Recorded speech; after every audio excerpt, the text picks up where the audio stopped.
नमस्ते जामिनाय, मिथुन राशि, कैसे हो आप? होप आप सभी अच्छे हो। अगेन एक जनरल वीकली प्रेडिक्शन करने जा रही हूँ। 18 से 24 दिसंबर के बीच की है। होप कि आपको मेरी रीडिंग्स अच्छी लगे एंड जिस हद तक रेजोनेट हो रखें, बाकी चीज़ों को दिमाग से इग्नोर करें।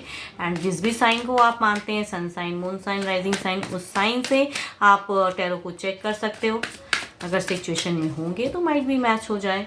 एंड जिस हद तक कहूँ तो पॉजिटिविटी अगर कुछ एज अ गाइडेंस दिखे आपको तो उस वे में फर्म क्लेम करें। तो पहले तो देखूंगी कपल्स के लिए क्या है as a guidance. Power, you instinctively know what is right for you and you have the power to say no or to walk away at any time. Okay अगर कुछ चीज़ें आपको ऐसी सामने से दिखेंगी इस वीक में कि आपको है वो हक कि कुछ चीज़ें अगर आपके साथ में कुछ चीज़ें गलत हो रही हैं तो आप क्विक एक डिसीजन ले सकते हो या वो चीज़ों पावर है एंड उस जगह से सिचुएशन से आप अपने आप को निकाल सकते हो। तो सोचने वाली बात है। चलिए देखती हूँ डेक में क्या है आपकी सिचुएशन इस वीक में। ओके यहाँ पे तो मुझे आप दोनों की एनर्जीज में अगर कहूँ तो यहाँ थर्ड की एनर्जीज ज़्यादा दिख रही हैं। इसके वजह से आप परेशान हो। भले ही आपको कहूँ तो इस वीक में ऐसा लग रहा है कि आप खुलेपन में जीना चाहते हो। बिल्कुल कहूँ सॉरी हाँ ऐसा अगर कहूँ तो आपका लग रहा है कि कुछ लोगों पे आपका काफ़ी ज़्यादा एग्रेशन रहेगा, गुस्सा रहेगा। पर्सन की तरफ में भी एक चीज़ें दिख रही हैं बट दोनों की ही सिचुएशन में कहूँ ना यहाँ पे कुछ लोगों की ज़्यादा इन्वॉल्वमेंट दिख रही है आप दोनों के लव लाइफ में। खुद की अगर कहूँ तो मतलब आप दोनों के बॉन्ड से ज़्यादा मुझे आप दोनों के लव लाइफ में लोगों की प्रेजेंस ज़्यादा लग रही है इस वीक में, जो आप दोनों की रिलेशनशिप को एक नो कांटेक्ट फेज में या मिनिमम टच में डाल देंगे या ऐसी चीज़ें करवाएंगे कि आप दोनों की सिचुएशन को स्टक करा देंगे। कहीं ना कहीं आपको लॉट ऑफ एग्रेशन रहेगा, लॉट ऑफ गुस्सा रहेगा। पर्सन से बात करने का मन नहीं करेगा आपका। ऑल्दो कि शायद पर्सन कहूँ तो एक सपोर्टिव वे में लवेबल थोड़े बहुत आएंगे। कहीं ना कहीं उन्हें कुछ ना कुछ तो एहसास रहेगा कि जो लोगों की वजह से सिचुएशन खराब दिख रही है या कम्युनिकेशन आप अनहेल्दी कर रहे हो या आप उन्हें इग्नोर कर रहे हो। उनके तरफ से अगर थोड़ा बहुत प्यार भी आता है तो आप उन्हें इग्नोर करते हो एंड वो चीज़ों को नहीं करना चाह रहे हो। तो बिकॉज आपका एक एक्शन, एक एग्रेशन सा बिहेवियर दिख रहा है एंड आप उस वे में ज़्यादा दिख रहे हो।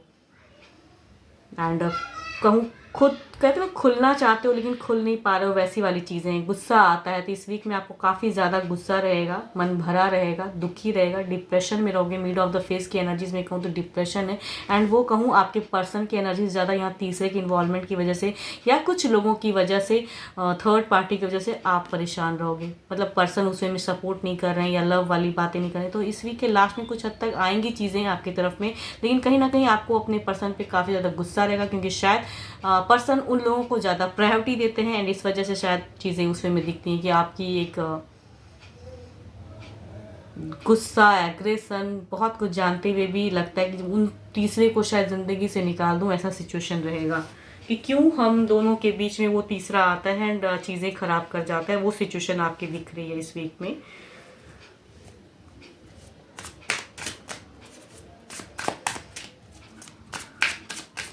देखती हूँ ओवरऑल में एनर्जीज में क्या कहूँ। मिड ऑफ द फेज में कहूँ ना आप दोनों के बीच में पर्सन शायद थोड़े से स्टक हो जाएंगे एंड थोड़ा मिनिमम कम्युनिकेशन होगा बिकॉज आप दोनों के बीच में एक भिड़ंत हो सकती है तीसरे चौथे की वजह से।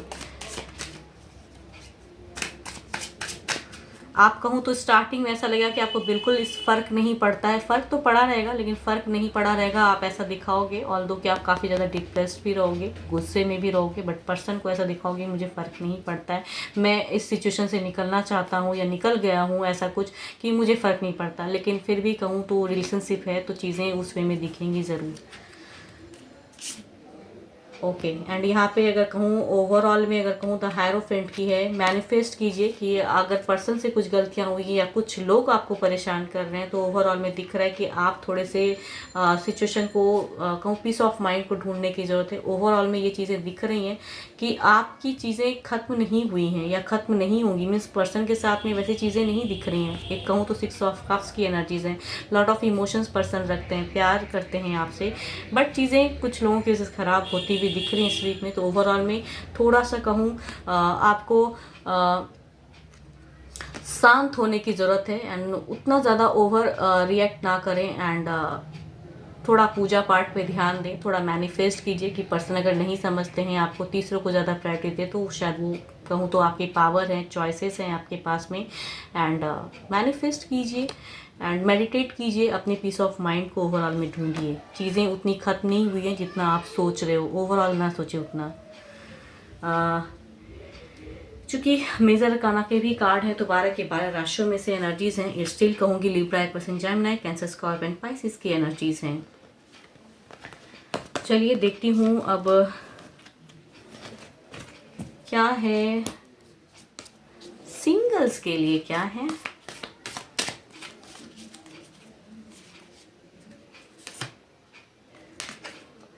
Deep in your heart, you already know the answers. Do what feels right. Okay. Singles, क्या करना चाहते हो आप? किसी को पसंद करते हो, कहना चाहते हो शायद, लेकिन वो भी बात नहीं बन रही है, तो जो करने का मन करे कर डालें। चलिए देखती हूँ क्या है।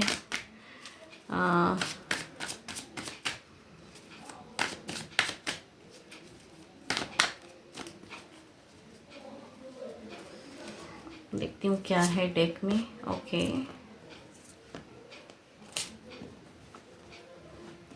अगर फर्स्ट तो कहूँ तो 12 के 12 राशियों में से हैं। एक एरीज, लियो, सिस्टर्स है, लिब्रा, एक्वेरियस, जेमिनी है। एंड एक कहूँ तो अगेन 12, दो कार्ड तो 12 के 12 राशियों में से हैं। एंड कहूँ मैरिज प्रपोजल है कुछ लोगों के लिए, कुछ वेटिंग सिचुएशंस वाली भी एनर्जीज दिखती हैं, जो भी मीन्स। एंड एक कहूँ तो कुछ चीज़ों को तोड़ते हुए, मीन्स कहते हैं ना, इनका सडन कुछ लाइफ में कहूँ तो एक सेपरेशन सा हुआ है। एंड इनकी शायद हो सकता है कि फैमिलीज की तरफ से प्रेशराइज होके आपकी तरफ में रिश्ता आए। एंड एक पर्सन कहूँ शायद वेटिंग में है, कहूँ एरीज, लियो, सिस्टर्स, काफ़ी दिनों से शायद आपको जानते हैं, कुछ कहना चाहते हैं। फीलिंग्स इनकी बहुत हाई है आपको लेके, बट शायद कहूँ एक टाइम की वेट कर रहे हैं कि चीज़ें शायद इस टाइम पे कहूँ कुछ ना कुछ। एंड तीसरा अगर कहूँ थोड़े से कंफ्यूज हैं सिचुएशन में, कैसे बैलेंस कर रहे हैं ये person.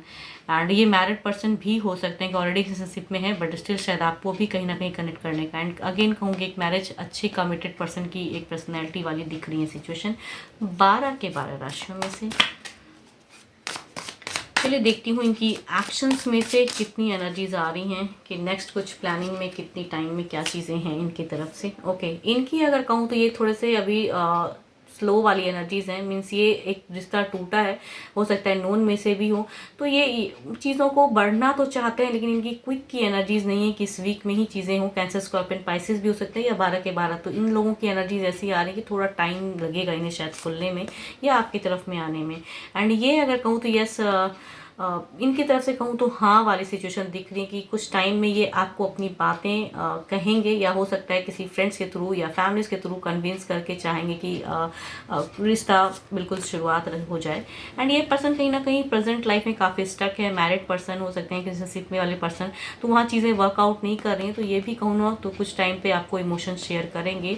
And yes, Libra, Aquarius, Gemini या फिर 12 के 12 राशियों में से भी हो सकते हैं। फोर्थ अगर कहूँ तो ये काफ़ी अच्छे घर से अगर कहूँ रिश्ता, कहते हैं ना कि जिनकी काफ़ी मेहनत करके ये लाइफ में सक्सेस हासिल किए हैं, लॉन्ग टर्म में रहना चाहते हैं कि अब इतना अचीवमेंट हो गया तो एटलीस्ट अब एक अच्छे मीन्स प्यार को पाने के लिए, कहते हैं ना कि चीज़ों में स्पिरिचुअल लव लॉन्ग टर्म में एंड उस वे में चीज़ें दिख रही हैं। तो काफ़ी लोगों के लिए कहूँ तो मैरिज प्रपोजल के चांसेस हैं एक अच्छे घर से। एंड 12 के 12 राशियों में से एनर्जीज हैं। चलिए देखती हूँ जो भी सुन रहे हैं उनकी क्या है, आप किस सिचुएशन में हो, आपकी फेज देखती हूँ। जो भी सुन रहे हैं ओवरऑल में आपकी फेज क्या है, जो भी सुन रहे हैं ओवरऑल में आपकी सिचुएशन क्या है, डिफाइन बताएं इनकी सिचुएशन क्या है। ओके, आप तो काफ़ी ज़्यादा कन्फ्यूजन्स में हो, डाउट्स है किसी चीज़ों को लेके, या आप कुछ चीज़ों को क्लियर करना चाहते हो एट ए टाइम में, लेकिन आपसे ये चीज़ें हो नहीं पा रही हैं। एंड आपको काफ़ी टाइम लग रहा है वो सिचुएशन को क्लियर करने में। आपकी ऐसी है कि लॉट ऑफ इमोशंस रखते हो, प्यार रखते हो, लेकिन कन्फ्यूजन्स काफ़ी ज़्यादा हैं आपको कि कैसे खुलूँ, क्या कहूँ, या किसी को पसंद करते हैं तो क्या आपको कहना चाहिए या नहीं। तो आपकी कन्फ्यूजन्स वाली चीज़ें हैं, काफ़ी टाइम से चीज़ों को मीन्स करना चाहते हो सॉर्ट आउट, लेकिन जितना करना चाहते हो आप उतना ही उलझ रहे हो। अगर किसी को फीलिंग्स रखते हो तो वो भी चीज़ें नहीं चल रही हैं आपकी। एंड जितना आप चाहते हो कि अब क्लियर करूं बट उतना ही उलझ जाते हो, आपको लगता है ये राइट टाइम नहीं है या सामने वाला कैसा ये करेगा। तो जो भी चीज़ें हैं आप कंफ्यूज हो, या कुछ लोग हो सकता है करियर को लेके या फिर पर्सन को लेके, या करना चाहिए प्यार नहीं करना चाहिए, वो सिचुएशन में हो। तो जो भी है ओवरऑल में आपका दिखता है कि आपका कंफ्यूज्ड माइंड है कि करूँ तो करूँ क्या करूँ। होप कि आपको मेरी रीडिंग्स अच्छी लगे। एंड अगेन कहूँगी डिटेल्स में अपनी अगर एनर्जीज चेक करानी है तो डिस्क्रिप्शंस में नंबर है, व्हाट्सएप मैसेजेस करें। फिलहाल के लिए तो इतना ही, जल्द ही मिलूंगी मैं नेक्स्ट वीडियो के साथ में। Thank you, stay blessed and stay connected with me.